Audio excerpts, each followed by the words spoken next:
Now, this is done by the enemies of Africa. Yeah. Even our own groups here, we monitor them with intelligence. Here, of course, we have very good intelligence, and we know them. Like, for instance, we have got two Kenyans whom we arrested. Mm. They have been with us. I have their names, but I don't remember their names. They came. They were working with Chagulanyi's group. That they are experts in riots. Of course, with our very good intelligence system, we picked them up, and they have been in the fridge for some days. They are calling. Now, some Kenyan leaders rang me and said that I should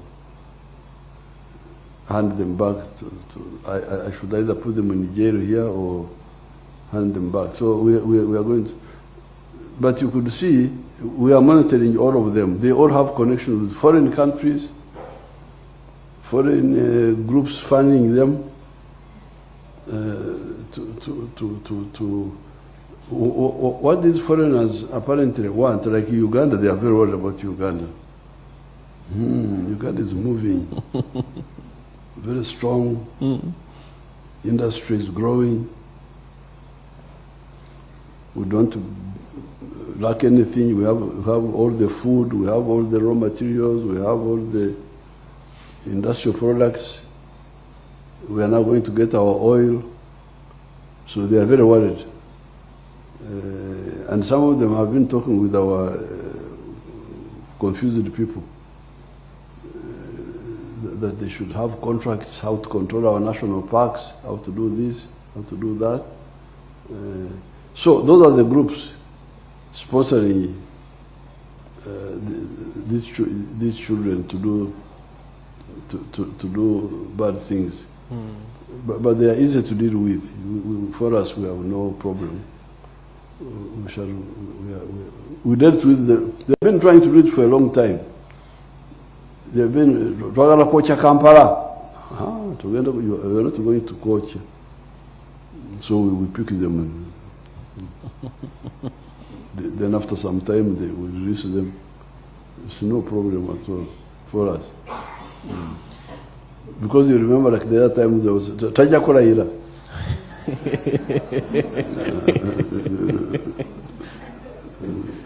Yes. But I must warn the ones who are misusing these children. Yes. Because sometimes the children, like when they had those riots of 2020, November, I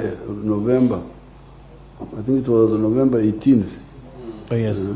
When they write that Chagulanyi has been arrested, there were the riots, they were Kocha Kampala. Then the army intervened and crushed them. And some of the children died. So the ones who are doing that game here in Uganda, they will end up badly. We normally defeat it by counter mobilization, counter action.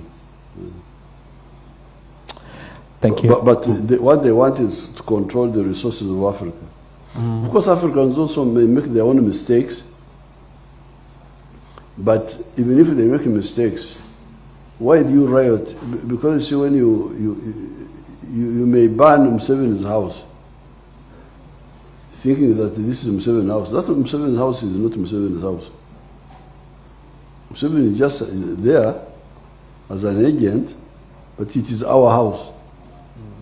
All of us. Any house in Uganda is ours. Oh, yes. Why?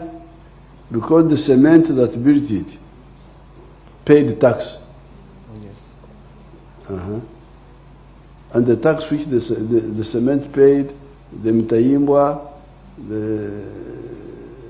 whatever the house is using, most of the time has got some tax on it. And that tax is the one which can give free education to our children. Oh, yes. So I think Todwong has a problem. He has not educated our people clearly to know that private property actually our property. If you see somebody with a huge hotel, me, I also have shares there. So, not legal, not in the documents, but the cement which built that house, the electricity, he paid tax. Yeah. Paid tax on it. If he had built the house in India, where would we have gotten the tax from? Anybody who does anything here is actually doing it for us, directly or indirectly. So I think this is the weakness of Todong. He has not sensitized us about what patriotism means. You shouldn't ban anything. If you are angry, you can demonstrate, you can stand on the, you go in Kororo and you show that we are not happy. You don't attack anybody. Why do you attack? Just show that I'm not happy. I don't agree with what you are doing, but you don't destroy. Because suppose you now take over now, you are the new government. Where will you start? If you have already banned all these, why don't you want to take over something that is established? Is established. What's the problem? So I think Todong here needs to educate us. Yeah, you have people saying factory Young Wind. There is no factory Young Wind here in Uganda. All the factories are ours. If I go to India and build a factory there, it will be a factory of India. They will not say the factory Owente or Uganda. It will be my factory, but in India. It's part of the Indian wealth. Okay? Your Excellency, I am Judith Amsgut. I work with Step Radio here in Mbale City. We are still in campaigns and elections soon approaching. What assurance do you have for us Ugandans and visitors in terms of security? That what? What assurance do you have for us Ugandans and visitors in terms of security? Security? I think she's referring to the after election, maybe the possible. Yeah.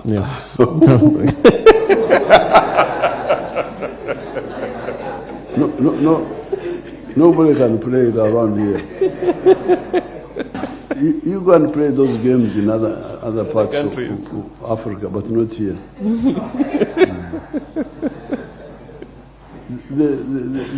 We normally follow all those shallow things. And some of our young people also misinform the foreigners. They think that Uganda is just like, I don't know what, but nobody can disturb our peace.